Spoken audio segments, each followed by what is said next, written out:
In this episode, we look at how organizations decide whether a device should be trusted, watched, limited, or blocked when it tries to use systems and networks.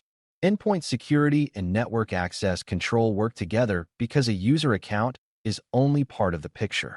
The device itself also matters. A valid username and password coming from a healthy company laptop is very different from the same account being used from an unknown, unmanaged, infected, or outdated device.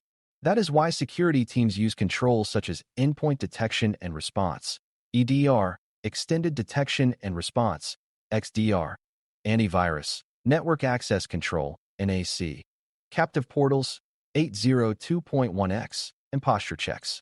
These controls help answer practical questions. Is the device known? Is it protected? Is it behaving strangely? Is it allowed on this network? Should access be granted, limited, challenged, monitored, or denied? Before we continue, a quick note. This audio course is part of our companion study series. The first book is a detailed study guide that explains the exam and helps you prepare for it with confidence. The second is a Kindle-only ebook with 1,000 flashcards you can use on your mobile device or Kindle for quick review. You can find both at Cyber.Me in the Bare Metal Study Guide series. An endpoint is any device that connects to an organization's environment and can be used to access data, applications, or network services. A laptop is an endpoint. A desktop is an endpoint. A server can be an endpoint in many security discussions. Mobile devices, tablets, virtual desktops, and some specialized devices may also be treated as endpoints. Endpoints matter because they are close to the user and close to the work. People open email, download files, visit websites, connect to cloud applications, and use credentials from endpoints. That makes endpoints common targets for attackers. If an attacker compromises an endpoint, they may steal credentials, capture data, install malware, move through the network, or use the device as a launch point for other activity. Protecting endpoints is not only about protecting the device itself. It is also about protecting every system the device can reach. Antivirus is one of the oldest and most familiar endpoint security controls. Its job is to detect, block, quarantine, or remove malicious software.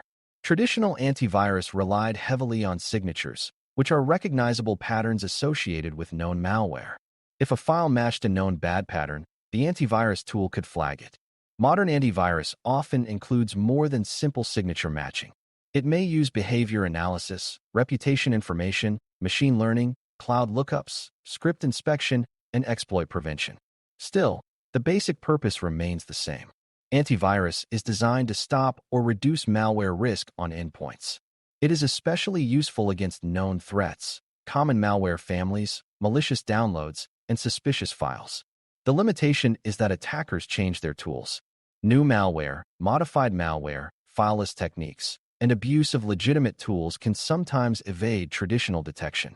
Antivirus is still important, but it is no longer enough by itself. Endpoint detection and response builds on endpoint protection by adding deeper monitoring, investigation, and response capabilities. EDR tools watch what happens on endpoints over time. They may collect information about processes, file changes, registry activity, network connections, logins, command execution, script behavior, and other endpoint events. This helps security teams detect suspicious behavior that may not look like a simple known malware file. For example, a tool might notice that a user's laptop suddenly launches a scripting process, connects to an unusual address, attempts credential access, and starts touching many files. EDR can help connect those actions into a possible attack story. It may also support response actions such as isolating the endpoint from the network, killing a malicious process, quarantining a file, or collecting forensic details. The value of EDR is visibility and response at the endpoint level. EDR is especially helpful because many attacks use legitimate tools in suspicious ways. An attacker may not always drop an obvious malware file. They may use built-in system utilities, stolen credentials, remote administration tools, scripts, or normal processes to move around and avoid simple detection. Antivirus may miss some of that behavior if there is no known malicious file to match. EDR looks more closely at behavior and context. It asks what happened before, what happened next, and whether the chain of activity makes sense. A single command may not prove an attack. A sequence of unusual commands, privilege changes, connections, and file access may be much more concerning. For Security Plus, you do not need to know every EDR feature. You should understand that EDR gives defenders endpoint telemetry, detection, investigation support, and response options beyond basic antivirus. Extended detection and response expands the idea beyond one endpoint. XDR collects and connects security signals from multiple areas, such as endpoints, networks, cloud services, identity systems, email platforms, and applications. The goal is to give defenders a wider view of an attack. A suspicious email may lead to a clicked link. That link may launch activity on an endpoint. The endpoint may connect to a command server. A stolen credential may then be used against a cloud application. If each tool sees only its own small piece, the attack may look like scattered noise. XDR tries to combine those pieces into a more complete picture. This can help security teams detect attacks faster, prioritize alerts, and respond across different parts of the environment. EDR focuses mainly on endpoints. XDR connects endpoint activity with other security data sources. The difference between antivirus, EDR, and XDR is a useful exam distinction. Antivirus focuses mainly on detecting and stopping malware on a device. EDR watches endpoint behavior more deeply and supports investigation and response on that endpoint. XDR correlates activity across multiple security layers so defenders can see a broader attack path. These tools may overlap in real products, but the concepts are still different. If a scenario describes blocking known malware on a workstation, antivirus may be the best match. If it describes isolating a suspicious laptop and reviewing process activity, EDR is likely. If it describes connecting endpoint, email, identity, cloud, and network signals into one investigation, XDR is more likely. The question is not which tool sounds strongest. The question is which tool matches the scope and action described. Network access control is about deciding whether a device should be allowed to connect to a network and what level of access it should receive. NAC can check whether a device is known, whether the user is authorized, whether the device meets policy, and whether it should be placed on a normal network, guest network, quarantine network, or blocked entirely. This matters because plugging into a network or joining wireless should not automatically grant broad access. An unmanaged laptop, infected device, unauthorized system, or visitor device may create risk if it can reach internal resources. NAC helps enforce the idea that network access is conditional. The organization can require devices to prove identity, meet security requirements, or accept limited access until they are trusted. This turns network connectivity from an open door into a controlled decision.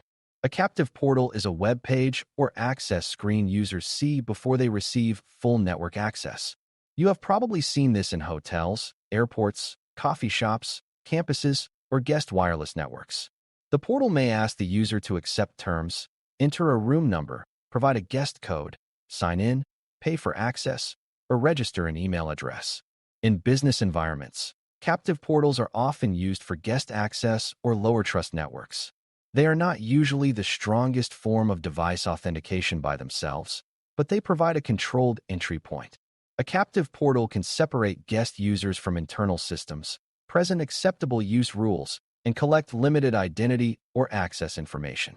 The important idea is that the user or device is held at a gate before broader access is granted. For sensitive internal access, stronger methods are usually needed. 802.1x is a network authentication standard used to control access to wired or wireless networks.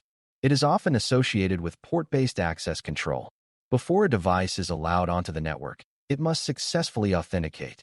In a typical design, the device requesting access is the supplicant, the network switch or wireless access point acts as the authenticator, and an authentication server checks the credentials or certificate. You do not need to memorize every moving part to understand the purpose. 802.1x helps prevent unauthorized devices from simply connecting to a network port or wireless network and receiving access. It can work with user credentials, device certificates, or other authentication methods depending on the environment. Compared with a simple shared wireless password, 802.1x can provide stronger control and better accountability. Posture checks evaluate whether a device meets security requirements before or during access. A posture check may look for current patches, enabled disk encryption, running antivirus, active EDR, a functioning firewall, approved configuration, a recent security scan, or absence of signs that the device has been tampered with. If the device passes the check, it may receive normal access. If it fails, it may be blocked, sent to remediation, placed in a restricted network, or allowed only limited access to update itself. Posture matters because identity alone is not enough. A valid employee using an infected or badly outdated laptop can still create risk. Posture checks help the organization ask whether the endpoint is healthy enough to trust. They also support zero-trust style thinking, where access depends on identity, device condition, location, risk, and policy rather than one static permission. Quarantine networks are often used when a device is known but not healthy enough for normal access. A device may be missing patches, lacking required security software, failing encryption checks, or showing suspicious behavior. Instead of giving it full access or blocking it without help, the organization may place it in a restricted area where it can reach only update servers, security tools, or support resources. This gives the device a chance to become compliant without exposing the rest of the network. Quarantine can also be used during incident response if a device appears compromised. In that case, the goal may be containment rather than simple remediation. The device is kept away from sensitive systems while responders investigate or clean it. This shows how NAC, posture checks, EDR, and response processes can work together during real security operations. These controls also help manage unmanaged and personal devices. In many environments, people may use personal phones, contractor laptops, vendor devices, lab equipment, or temporary systems. The organization needs a way to decide what those devices can do. A personal phone may be allowed to use a guest wireless network, but not internal administrative systems. A contractor laptop may need to pass posture checks before reaching a project environment. A vendor device may be limited to one application or one network segment. An unknown device plugged into a wall port may be blocked until it authenticates through 802.1x. The goal is not to treat every device the same. The goal is to match access to trust, ownership, health, and business need. This helps reduce the risk created by devices that security teams do not fully control. Endpoint and access controls should be coordinated because attackers do not respect tool boundaries. A suspicious endpoint may be detected by EDR, isolated from the network, and then investigated through XDR using related identity and network signals. A device that fails posture checks may be denied access by NAC until it is updated. A guest user may be routed through a captive portal and kept away from internal resources. 802.1x may prevent unauthorized devices from joining the production network in the first place. Antivirus may block known malware before it runs, while EDR looks for suspicious behavior that goes beyond known signatures. These tools work best when they share context and support clear response actions. The organization needs to know what happens when a device is unhealthy, unknown, suspicious, or actively compromised. For Security Plus questions, focus on the access decision or detection scope described in the scenario. If the scenario describes detecting and removing known malware, think antivirus. If it describes endpoint behavior monitoring, process investigation, and isolating a device, think EDR. If it describes correlating endpoint, cloud, identity, network, and email events, think XDR. If it describes deciding whether a device can join the network or where it should be placed, think NAC. If it describes a web page that users must pass before guest network access, think captive portal. If it describes port-based network authentication for wired or wireless access, think 802.1x. If it describes checking whether a device is patched, encrypted, protected, or compliant before access, think posture assessment. The wording usually tells you which control fits best. The larger lesson is that security teams need to trust both the user and the device before allowing meaningful access. Antivirus helps stop known malicious software. EDR gives deeper endpoint visibility and response. XDR connects signals across the environment so attacks can be understood more completely. NAC controls whether a device should connect and what access it should receive. Captive portals provide a controlled entry point, especially for guests. 802.1x strengthens network authentication before access is granted. Posture checks confirm that a device meets security requirements before it is trusted. Together, these controls help organizations avoid treating every connection as safe by default. They support a more careful model where device identity, device health, user identity, behavior, and business need all shape the final access decision. Thanks for listening. For more audio courses, daily newsletters, and more, please visit baremetalcyber.com.